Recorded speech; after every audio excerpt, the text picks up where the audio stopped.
It is often said that much of the East End of London that was connected with the Jack the Ripper atrocities has not survived. Whereas this is true of the murder sites, it is certainly not true of many of the locations that played a part in the saga of the Whitechapel murders. Indeed, many places in the East End and City of London that were connected with the crimes still exist, and a fair number of them are relatively unchanged. In this video, we are going to explore places that have survived from 1888, and I am going to explain how they featured in the Jack the Ripper case. Since there are in fact so many survivors, the problem with making a video like this is not so much what to put in as what to leave out. But I do hope you will enjoy the selection I have made, and that having watched the video, you will be inspired to go out and explore the places for yourselves. So, without further ado, let us begin our journey around 10 locations that have survived from the age of Jack the Ripper. Our first location is the former City of London Police Headquarters, located at number 26 Old Jewry. Take a stroll along Old Jewry, an ancient thoroughfare in the City of London, and you will pass a set of iron gates located between numbers 26 and 27. Looking through them, you will glimpse a small courtyard enclosed by a sturdy red brick building, the walls of which are punctured by an indubitably large number of windows. A solitary lamp surmounts a black iron arch that seems to serve no discernible purpose. From 1842 to 2001, this building was the headquarters of the City of London Police, and the investigation into one of the Jack the Ripper murders was conducted from here. London has two police forces, the Metropolitan Police, who are responsible for maintaining law and order in Greater London, and the City of London Police, who have jurisdiction over the 1 square mile of the City of London. The majority of the Whitechapel murders took place on Metropolitan Police territory, and it was therefore detectives from that force who were mostly charged with bringing the killer to justice. However, in the early hours of the 30th of September, the murderer crossed the boundary and killed Catherine Eddowes in Mitre Square, located just inside the city's eastern fringe. This meant that her murder was investigated by the officers of the City of London Police, and that investigation was carried out from their headquarters here at 26 Old Jewry. It is often claimed that there was a great deal of animosity between the City of London and the Metropolitan Police during the hunt for Jack the Ripper. This is palpably not true, and the records show that the senior detectives of the two forces collaborated willingly and in a spirit of mutual cooperation. The City Police remained here until 2001, when their headquarters moved to nearby Wood Street, and this property was then sold to become commercial office space.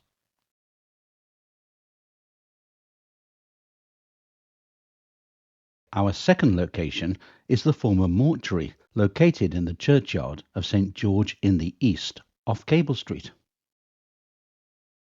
In the churchyard of St. George in the East, there stands a curious little ruin. Its roof has long since fallen in, its decaying rafters poke out skywards, and its windows are covered by ominous black shutters. As far as can be established, the building dates from the 1860s, although an exact date for its construction is difficult to ascertain. Locals who use the park for all manner of pastimes pay it scant attention. Indeed, the only people who pause to look at it are those who are aware of its connection with the Whitechapel murders, for this decaying brick structure was the mortuary to which the body of Jack the Ripper's third victim, Elizabeth Stride, was brought after she had been murdered in nearby Berners Street. Since the police had no idea who the victim was, numerous witnesses were brought here in the hope that they would be able to identify her. It was reported by some newspapers that a large number of prostitutes were allowed to visit the mortuary with a view to identification. However, as the Dundee Courier reported, several of them professed to recognise the deceased, but they were unable to state her name and address. Another witness who was brought here was Matthew Packer, the Berners Street fruiterer who claimed he had sold grapes to a man and a woman close to the murder site shortly before the crime had been committed. According to a report that appeared in the Eastern Daily Press on Saturday the 6th of October, he was subjected to quite a rigorous vetting process before being allowed in to see the body. At the entrance to the mortuary, the official in charge subjected Packer to a severe cross-examination in reference to his knowledge in the matter. He described correctly the clothes the woman wore and was led inside when he had no difficulty identifying the body as that of the woman for whom the grapes were bought. Also allowed to view the body as it lay in this mortuary was Mrs. Mary Malcolm, the mysterious woman who claimed that she had been awoken by a ghostly kiss on her cheek at the exact moment when the murder was being committed, and became convinced that the victim was in fact her sister, Mrs. Elizabeth Watts, whose spirit, she thought, had come to say farewell. She stuck to her story at the inquest, despite the fact that the coroner, Edwin Baxter, made it quite clear that he did not believe her, until her claim was finally exposed as a fabrication when her sister actually hobbled into the court very much alive and denounced her for giving her such a bad character. It was inside this building that the haunting mortuary photograph of Elizabeth Stride in death was taken. This was also the place to which the remains of the unknown woman, whom history simply remembers as the Pinchin Street torso, were brought, following the gruesome discovery of a headless trunk in a railway arch in Pinchin Street on the 10th of September, 1889. In 1904, the building became a nature museum and was visited by upwards of 1,000 local school children every day during the summer months, although you can't help thinking that it must have been awfully crowded inside. The museum closed during the Second World War, supposedly as a temporary measure, when the local children were evacuated to the safety of the countryside. However, the closure proved permanent, and the building was left to fall into disrepair, eventually becoming the ruin that stands in the churchyard today. The third location we're going to visit is the former Bricklayers Arms on Settle Street. The former Bricklayers Arms stands at the junction of Fordham Street and Settle Street in a charming enclave where, if it wasn't for the cars, you could almost believe you were walking the streets of the Victorian East End. The pub was established around 1802, and in 1888 the landlord was Walter Cook. At 11 p.m. on the 29th of September 1888, a few hours before her death in the early hours of the next morning, Elizabeth Stride was seen standing with a man in the doorway of the pub by two labourers named J. Best and John Gardner. The man, so Best told the Evening News, was about 5'5" in height. He was well dressed in a black morning suit with a morning coat. According to Best, he had rather weak eyes. He had sore eyes without any eyelashes. I should know the man again amongst 100. He had a thick black moustache and no beard. He wore a black billycock hat, rather tall, and had on a collar. The man was no foreigner. He was an Englishman right enough. They had been served in the public house, and went out when me and my friends came in, he continued. It was raining very fast, and they did not appear willing to go out. He was hugging and kissing her, and as he seemed a respectably dressed man, we were rather astonished at the way he was going on with the woman, who was poorly dressed. As he stood in the doorway, he always threw sidelong glances into the bar, but would look nobody in the face. I said to him, "Why don't you bring that woman in and treat her?" But he made no answer. If he had been a straight fellow, he would have told us to mind our own business, or he would have gone away. I was so certain that there was something up that I would have charged him if I could have seen a policeman. Best and Gardner couldn't resist teasing the couple. "That's Leather Apron getting around you," they joshed. When the man could not stand the chaffing any longer, Best later recounted, He and the woman went off like a shot soon after 11. I have been to the mortuary, and I am almost certain the woman there is the one we saw at the Bricklayers' Arms. She is the same slight woman, and seems the same height. The face looks the same, but a little paler, and the bridge of the nose does not look so prominent. And thus a possible sighting of Elizabeth Stride just a few hours before her body was found in nearby Berners Street ended, and Best and Gardner shuffled off into obscurity. The Bricklayers' Arms closed in the early 20th century, and the premises was for many years a grocer's store. However, it has recently been converted into flats, and nothing now survives to suggest its former name or usage, nor is there anything here to remember its connection with the Jack the Ripper story. Our next location is the former Working Lads Institute on Whitechapel Road. On Whitechapel Road, alongside the entrance to Whitechapel Underground Station, you will find a soaring red brick building that towers over the premises on either side of it. The building's upper stories have now been converted into flats, and a shop occupies its ground floor. Few passers-by ever bother to give the building a second's glance, and they continue about their business, seemingly oblivious to its existence. Those who do bother to look up at it might notice the words Working Lads Institute emblazoned across its upper level, albeit the lettering is now somewhat weather-worn and gets more difficult to decipher with every year that passes.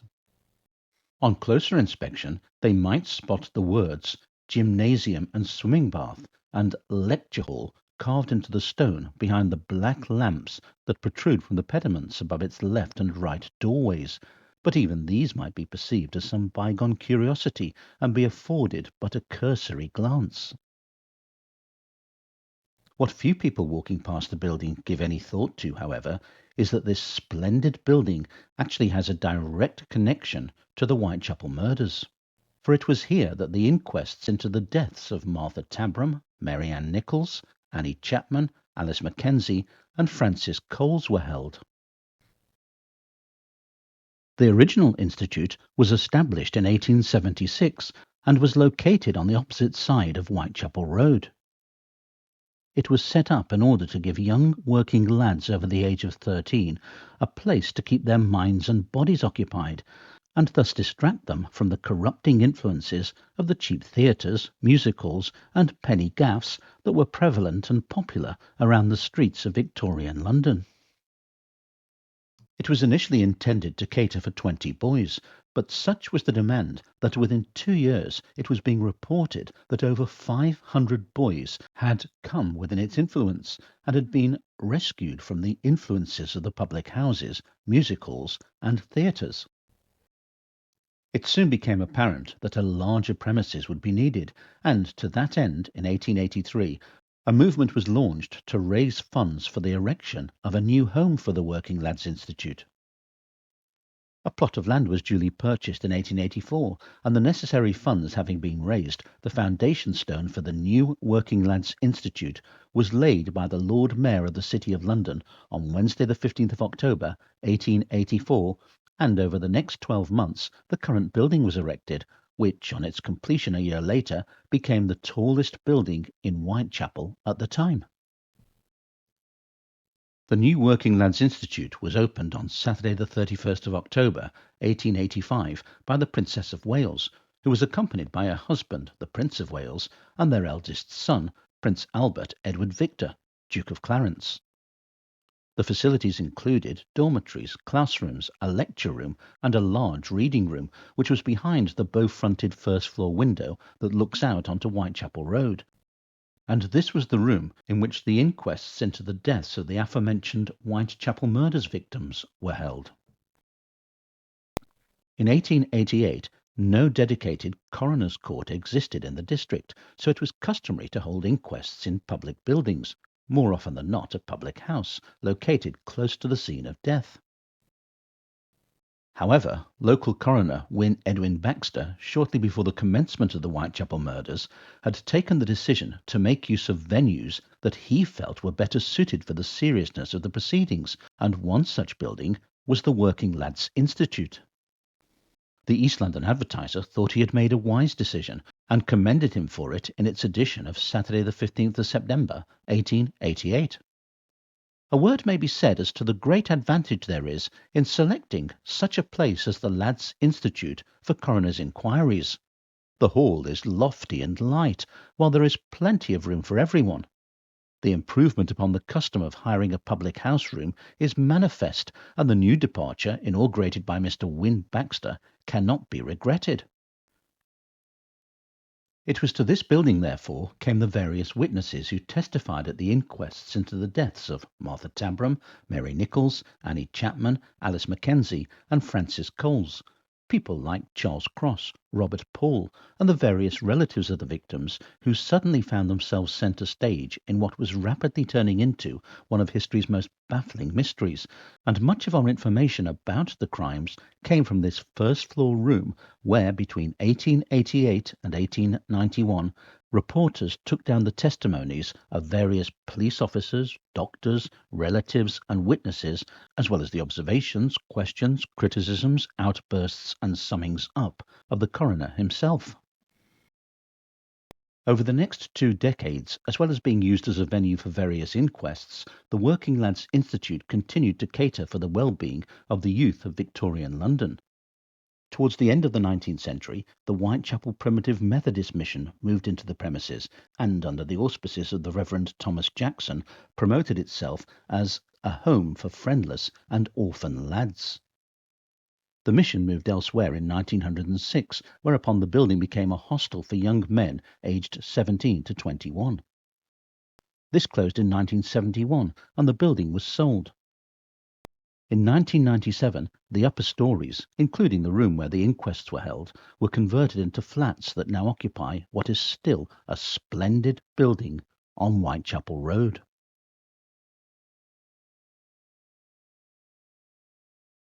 Our next location takes us to Brick Lane, where we come to the former Frying Pan Pub. The building that was once the Frying Pan Pub stands at the junction of Thrall Street and Brick Lane, and although the present building dates from the early 1890s, records show that there has been a pub on the site since at least 1811. Thrall Street was one of those notorious East End thoroughfares that made up what was often referred to as the evil or wicked quarter mile, and since its clientele was largely drawn from this infamous enclave, the Frying Pan was anything but a salubrious hostelry, being frequented by the villains, ne'er-do-wells, and prostitutes who inhabited the common lodging-houses, for which the adjoining vicinity was renowned in the latter half of the 19th century. The pub turned up every now and then in the Victorian newspapers. In 1844, Alfred Matthews, the jailer of the Mansion House, was prosecuted for obtaining money under false pretences from the then landlord Charles Vanderstein when he represented himself as a turnkey at Ilford House of Correction. In January 1849, Charles Vanderstein, who was then aged 66, died from injuries he sustained when he crashed through a second-floor window whilst sleepwalking in the early hours of a morning. In 1862, 5 men and 2 women were charged with stealing a bag of money and some possessions valued at more than £500 from its then landlord, James Hing. In 1888, the landlord was William Farrow, and he may well have served some of the last drinks that were consumed by Jack the Ripper's first victim, Mary Nichols, who was seen leaving the pub at around 12:30 a.m. on August the 31st. This was one of the last sightings of her, prior to the discovery of her body in Bucks Row at around 3:40 a.m. later that morning. The pub was rebuilt in 1891 and it underwent considerable remodelling in 1966. Throughout the 1970s and 1980s, it was very much a locals pub, frequented largely by the more senior members of the community, many of whom had grown up and lived in the area for years. They would often regale people on my walking tours when we used to stop off there in the early 1980s with tales of how their parents used to terrify them with tales of Jack the Ripper. And I have fond memories of one old lady who would hold members of my groups spellbound week after week by recounting the time when her mother had met Jack the Ripper while she was walking home one night, but he had let her continue on her way unharmed because he could see that she was a nice girl. The pub closed in 1991 and was then converted into an Indian restaurant, the Shiraz. This later changed its name to the Shard, the name that still adorns the exterior of the building today, albeit the restaurant itself closed its doors several years ago. Although the building ceased to trade as a pub in the early 1990s, a vestige of its former incarnation can be observed on its brick gable, for there, in terracotta relief, can be seen two crossed frying pans, and above them is the building's original name, Yi Frying Pan. Our sixth venue is the former Queen's Head pub on Commercial Street. As far as can be ascertained, there has been a pub on the corner of Fashion Street and Commercial Street since the early 19th century, although the evidence suggests that the current building dates from the 1850s. It served its last pint in 1927 and has since then gone through a series of incarnations, a bank and a confectioner's shop, to name but two of them. In 2014, the building was taken over by the architectural practice of Chris Dyson, and its facade was restored, complete with the Queen's Head signage that you can see on the upper stories. It was in the Queen's Head that Elizabeth Stride, the third victim of Jack the Ripper, began her last night alive, for she was seen in the pub at 6:30 p.m. on the evening of the 29th of September, 1888. It was also under the street light outside this pub that George Hutchinson stood in the early hours of the 9th of November to watch Mary Kelly walk past him with a man on their way to Dorset Street. As they went by, the man, so Hutchinson later recalled, hung his head down with his hat over his eyes. I stooped down and looked him in the face. He looked at me stern. It was also at the Queen's Head that on the evening of Annie Chapman's murder, a woman whose name was only given as Lyons, whom the newspapers described as being of the class commonly known as unfortunates, had an alarming encounter with a sinister man. According to a newspaper account, she stated that at 3 o'clock on the Saturday afternoon she met a strange man in Flower and Dean Street, one of the worst streets in the East End of London. He asked her to go to the Queen's Head public house at 6:30 and drink with him.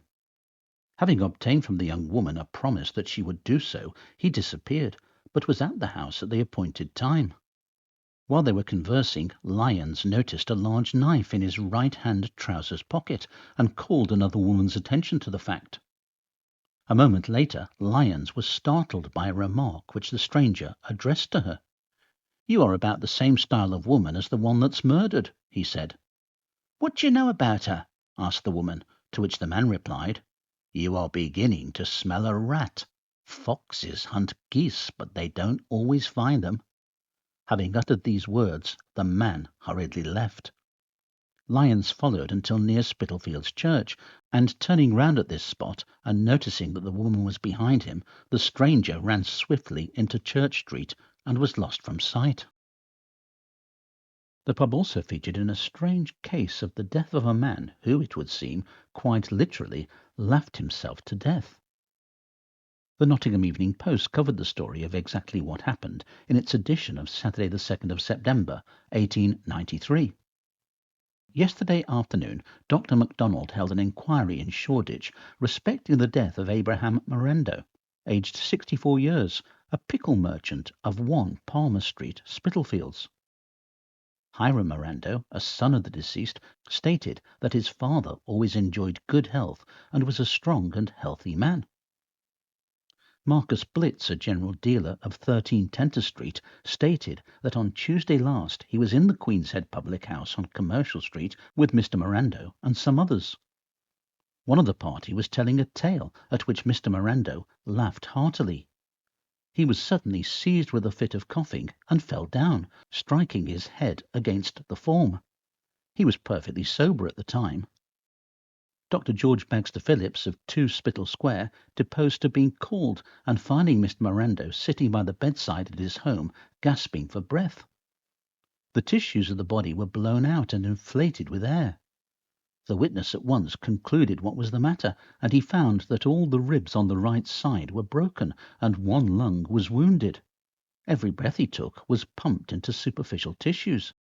The air pipes became black and swollen and caused suffocation. The jury commented on the extraordinary nature of the death and returned a verdict that was in accordance with the medical evidence. For our seventh location, we visit the former Providence Row Night Refuge on Crispin Street. The first night refuge came about as a result of the endeavours of Catholic priest Father Daniel Gilbert, who was determined to do something about the horrific poverty he had encountered on a visit to the East End of London. With the aid of the Sisters of Mercy, he raised sufficient funds to open a night refuge in a narrow thoroughfare off Finsbury Square, which was called Providence Row, and when the shelter opened its doors on the 7th of October 1860, the staff set about welcoming the destitute regardless of their race or religion, giving it the distinction of being London's first non-sectarian night shelter. Such was the demand amongst the outcast and destitute poor that the refuge moved to a larger purpose-built premises on Crispin Street in Spitalfields in 1868, located directly opposite the entrance to Dorset Street, where Mary Kelly would be murdered on the 9th of November 1888. Amongst those reputed to have taken shelter here was the poet Francis Thompson, whose name has recently been put forward as a possible contender for the mantle of having been Jack the Ripper.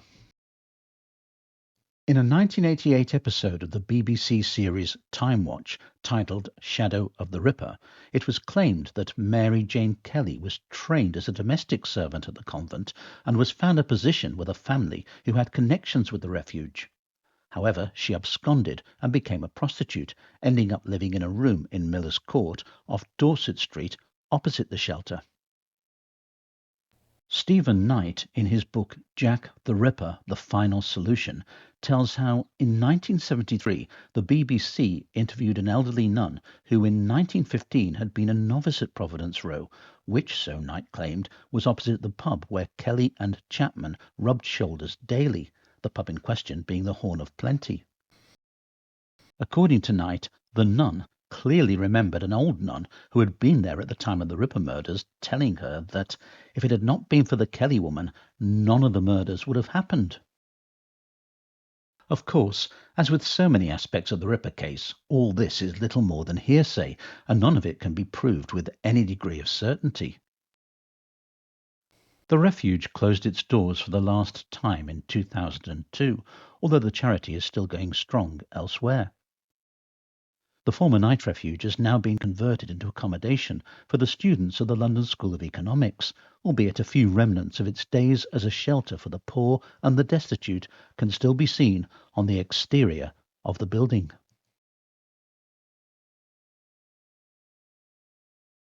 Our eighth location is the former premises of Jones the pawnbrokers on Fournier Street. Fournier Street dates from the mid-1720s, and at the time of the Jack the Ripper murders it was known as Church Street. Number 31, now number 3, was the premises of Joseph Jones, pawnbroker. The money lent sign can be seen on the upper level of the premises in this photograph of it. At 8 o'clock on the morning of the 29th of September 1888, Catherine Eddowes, having spent the night at the casual ward, returned to Cooney's lodging house on nearby Flower and Dean Street, where she met with her partner of 7 years, John Kelly. Since they had no money, they headed to Jones's pawnbroker shop, and Catherine went in and pledged Kelly's boots, receiving the sum of 2 shillings and sixpence for them. They spent some of the money on tea and sugar, and the rest on a breakfast which they ate at Cooney's lodging house between 10 and 11 a.m. They parted that afternoon, and Kelly never saw Catherine alive again. When the body of the Mitre Square victim was found at 1:45 the next morning, the pawn ticket was still in her possession, as was a small tin containing tea and another containing sugar. On reading about this in a newspaper, John Kelly came to suspect that the Mitre Square victim might be his lover, Kate, and he went to Bishopsgate Police Station, where, on being taken to view the body in the mortuary, his suspicion was confirmed. Church Street was renamed Fournier Street in November 1893, and the buildings were later renumbered so that what had been 31 is now number 3. A sign for W&A Jones dating from 1900 can now be seen on the outer wall of the building. Our 9th location is just a few doors away from the former pawnbroker's shop and is the 10 Bells pub, located at the junction of Fournier Street and Commercial Street. If there is one pub that more than any other is synonymous with the Jack the Ripper case, the 10 Bells is it. A pub has existed hereabouts in one guise or another since the mid-18th century, and its name has changed periodically according to the number of bells in the peal of Christchurch Spitalfields, which stands on the other side of Fournier Street from the pub. Originally it was known as the 8 Bells Alehouse, and then, when in 1788 the church installed a new set of chimes consisting of 10 bells, the pub changed its name accordingly and became the 10 Bells. Although the number of bells in the church was at one stage increased to 12 and then reduced down to 8 following a fire in 1836, the owners of the pub decided enough was enough and opted not to follow suit, and it remained the 10 Bells throughout the changes. The current building, which has Grade 2 listed status, dates from the mid-19th century, and the walls of its interior are adorned with original floor-to-ceiling tiles that would be recognisable to any of the Victorian residents of Spitalfields were they to stop in for a drink today. A notable feature is the mural of painted tiling depicting Spitalfields in ye olden time visiting a weaver's shop, which can be seen on the wall just inside one of the doors, and which commemorates the weaving heritage of the area. In 1888, the landlord was John Waldron, and several of Jack the Ripper's victims were reputedly amongst his regular clientele, most notably Mary Kelly, whose local tradition maintains the pub was. There are even unsubstantiated claims that patrons of the pub sent flowers to her funeral. It was also reported by several newspapers that Annie Chapman had been seen drinking in the pub at 5 a.m. on the morning of the 8th of September, just 1 hour before her body was discovered in nearby Hanbury Street. What is certain is that the pub was so indelibly linked with the Jack the Ripper case that in 1976 it actually changed its name to the Jack the Ripper and traded relentlessly on the notoriety of its past, with t-shirts, fridge magnets, baseball caps, matches, and a special drink known as a Ripper Tipple, all to be had here. In 1988, the centenary year of the murders, the brewery made the decision to change its name back to the 10 Bells, which it has been known as ever since. Today, the pub has opted to distance itself from its Ripper-related past, and visitors will find a delightful interior which has changed little since 1888, making it a veritable time capsule in which to while away a few pleasant hours.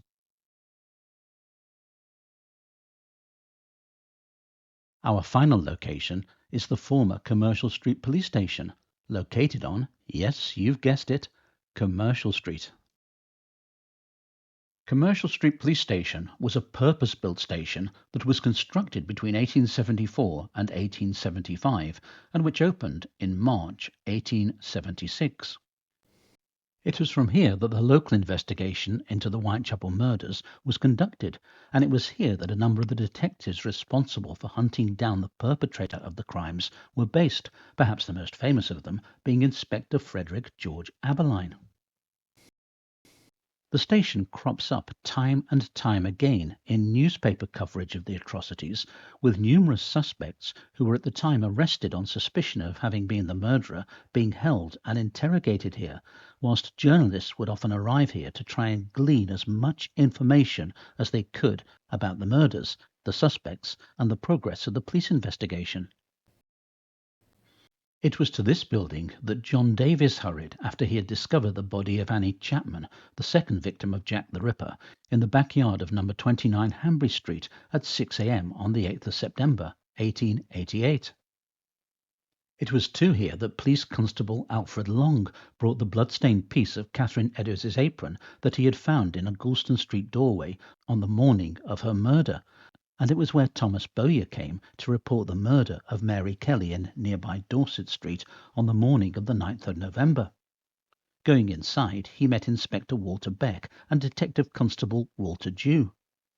Remembering the encounter in his memoirs, I Caught Crippen, Walter Dew recalled how the poor fellow was so frightened that for a time he was unable to utter a single intelligible word. At last he managed to stammer out, "Another one! Jack the Ripper! Awful! Jack McCarthy sent me." The building itself has changed little since 1888, although an extra story was added in 1907 to provide additional accommodation. When the old Leman Street police station was demolished for rebuilding in 1967, its staff moved to Commercial Street police station, and it was apparently nicknamed Comical Street police station by those who worked here. When the new Leman Street station was completed in March 1970, the staff moved back, and Commercial Street police station was closed and sold to become private accommodation.